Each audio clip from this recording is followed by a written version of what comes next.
Hey guys, how's it going, and welcome back to your football predictions. So, I've left this until a bit later in the week than I normally like, which means we haven't got along until the Premier League games kick off tomorrow morning. And I know I've said this in my last video, the uploads on the channel have been, well, there's not been many of them. So I do apologise, I've been very busy with a lot of different things, but I'm working on it.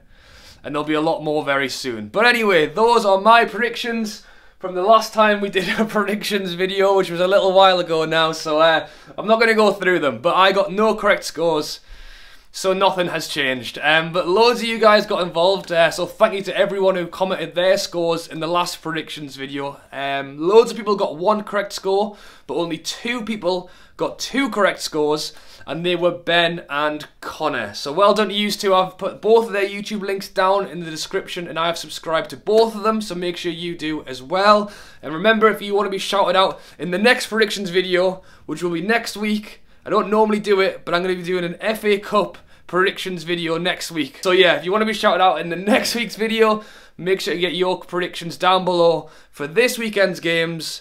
But as always, I've picked 4. And we'll go through them now. So again, because you guys are watching this on the Friday, I want to give you that little bit longer to get your predictions in. So we're skipping the 12:30 game tomorrow, moving straight into the 3 o'clocks. And the game I've gone for is Southampton versus Cardiff. Southampton are currently sitting in 16th place.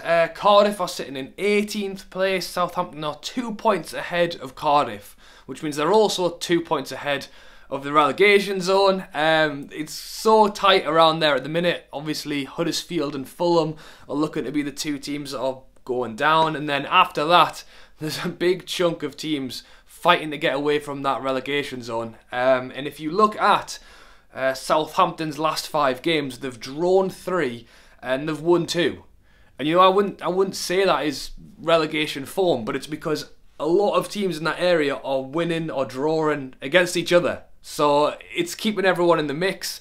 Southampton's last game was against Burnley, who are currently sitting in 17th, and they drew 1-1. So there was a big chance there for Southampton to get 3 points to try and get further away, and now they've got it again against Cardiff. As for Cardiff, they've had some very tough times recently that we all know about, and you know, football comes second to what has been going on, and because of everything that's happened, I think a lot of people want to see Cardiff pull through and not get relegated this season. And in Cardiff's last 5 games, they have lost 3, they've drawn 1, and they've won 1. They went and beat Bournemouth 2-0 at the weekend, and bearing in mind Bournemouth had beaten Chelsea 4-0 before that. It's a big win for Cardiff. So this game, I think, I just think because of where the teams are sat, I think it's going to be quite a defensive game, because neither team is going to want to lose that game and let the other team, because you know, if Southampton win, they will move 5 points clear. If Cardiff do grab a win, they will move above Southampton, and I just think both teams are going to be defensive.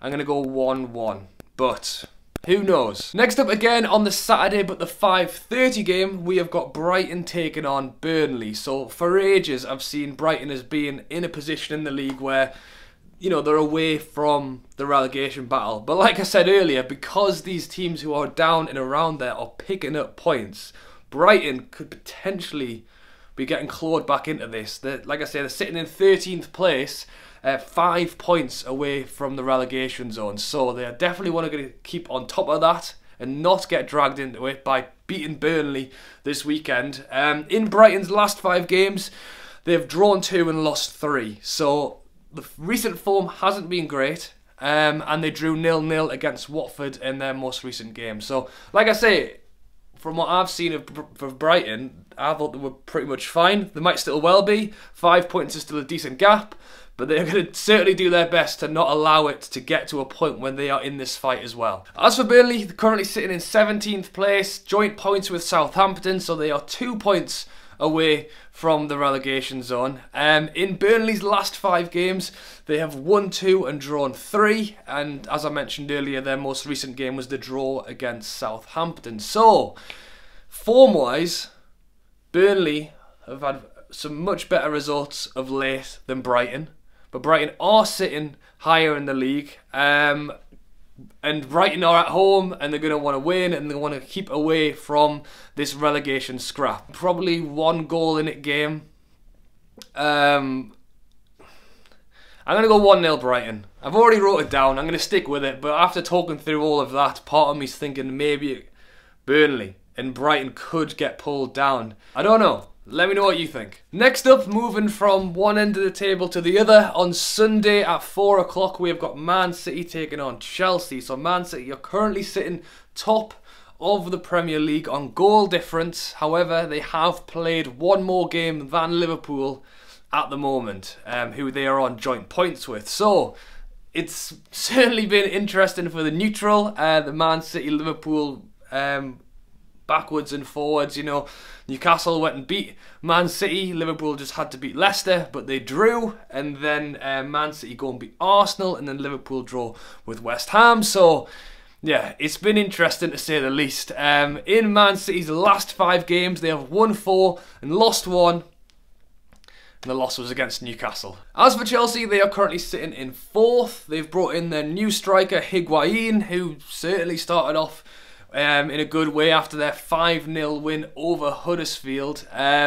Chelsea currently sitting 7 points behind Spurs, who are in 3rd, so there's a bit of a gap there, but they're only 2 points ahead of Man United, who are in 5th, and they're only 3 points ahead of Arsenal, who are in 6th. So those Champions League spots, you know, it's tight around there as well. In their last 5 games, they've won 2, drawn 1, and lost 2. I know I mentioned they did beat Huddersfield in their most recent game 5-0, but they also lost 4-0 to Bournemouth in the game before that. So Higuain, can he be the man to secure them 4th place?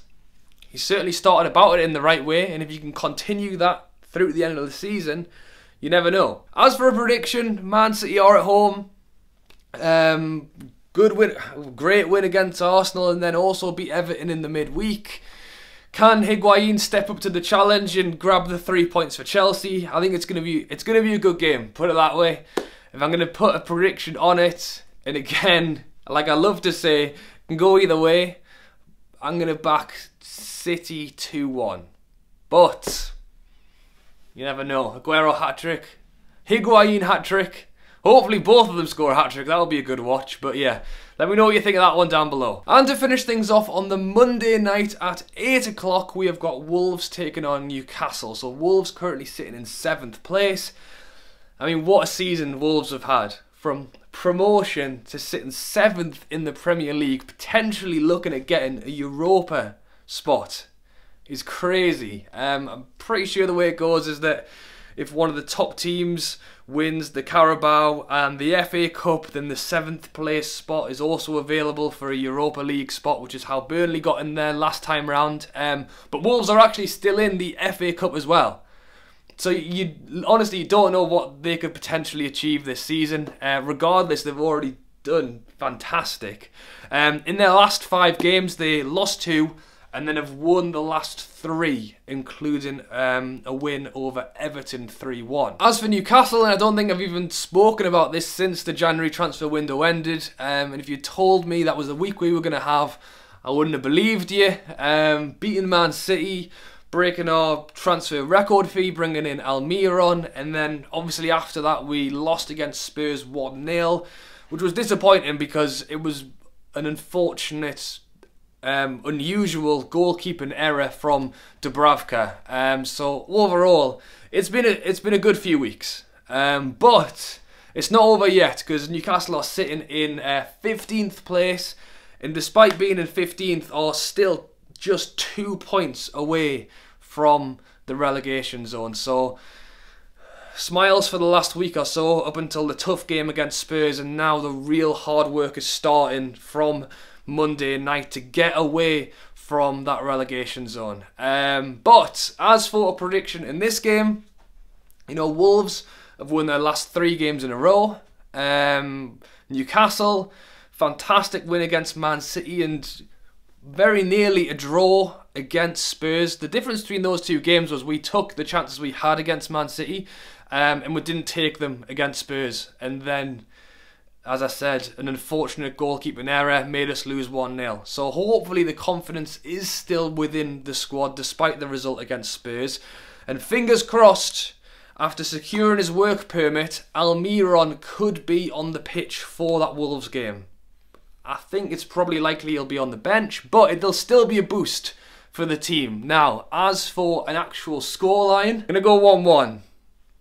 But, well, I'd love to see Newcastle get 3 points, but at the same time, you know, Wolves are good. They're a good side. I can see Wolves getting the win. And that is it, guys. So, as always, get your predictions down in the comments below. Those are my predictions up there. As I mentioned, you haven't got as long as usual to get your predictions in, but you've got until 3 o'clock tomorrow to get them in. And as always, I'll go through all of them before the first game kicks off tomorrow at 3 o'clock.